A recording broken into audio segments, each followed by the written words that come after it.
ہماری ویڈیوز دیکھنے کے لیے ہمارے چینل صراط جنت کو سبسکرائب کریں۔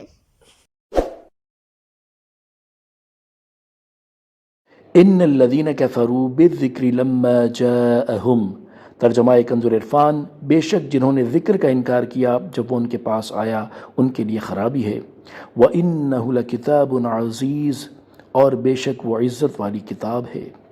تفسیر صراط الجنان، یعنی جن لوگوں کے پاس قرآن کریم آیا اور انہوں نے اس کا انکار کیا اور اس پر اعتراضات کیے تو انہیں ان کے کفر کی سزا دی جائے گی اور عنقریب انہیں جہنم کی آگ میں داخل کر دیا جائے گا۔ وَإِنَّهُ لَكِتَابٌ عَزِیز، اور بے شک وہ عزت والی کتاب ہے۔ عزیز کے دو معنی ہیں، نمبر ایک غالب اور نمبر دو جس کی نظیر نہ پائی جا سکتی ہو۔ قرآن مجید اپنے دلائل کی قوت سے ہر ایک پر غالب ہے اور بے مثل بھی ہے، کیونکہ اولین و آخرین اس کا مقابلہ کرنے سے عاجز ہیں اور ساری مخلوق مل کر بھی اس کی ایک صورت جیسی کوئی صورت نہیں بنا سکتی۔ لا یأتیہ الباطل من بین یدیہ ولا من خلفہ، باطل اس کے سامنے اور اس کے پیچھے کسی طرف سے بھی اس کے پاس نہیں آ سکتا۔ تنزیل من حکیم حمید، وہ قرآن اس کی طرف سے نازل کیا ہوا ہے جو حکمت والا، تعریف کے لائق ہے۔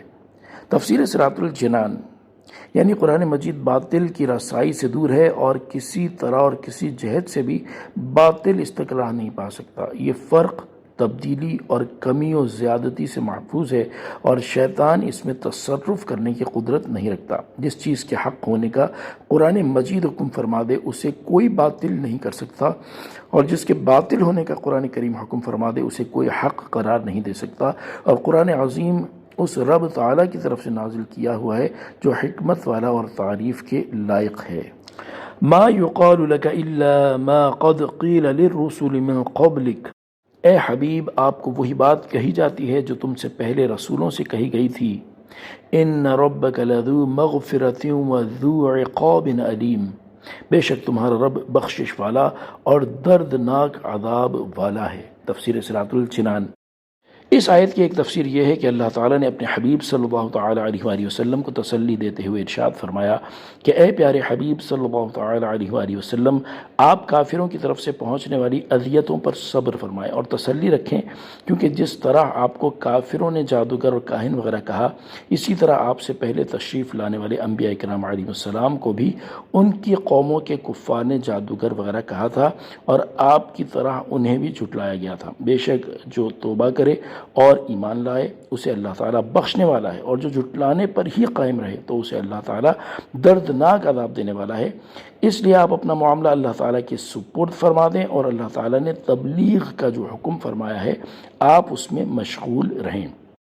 دوسری تفسیر یہ ہے کہ اے حبیب صلی اللہ تعالیٰ علیہ وآلہ وسلم، آپ کو اللہ تعالیٰ کی طرف سے وہی بات کہی جاتی ہے جو آپ سے پہلے رسول علیہ السلام سے کہی گئی تھی کہ اپنی قوم کی جاہلانہ حرکتوں پر صبر فرمائیں۔ بے شک آپ کا رب عز و جل اپنے انبیاء کرام علیہ السلام کے لیے اور ان پر ایمان لانے والوں کے لیے بخشش والا اور اپنے انبیاء کرام علیہ السلام کے دشمنوں اور تکذیب کرنے والوں کے لیے دردناک عذاب والا ہے۔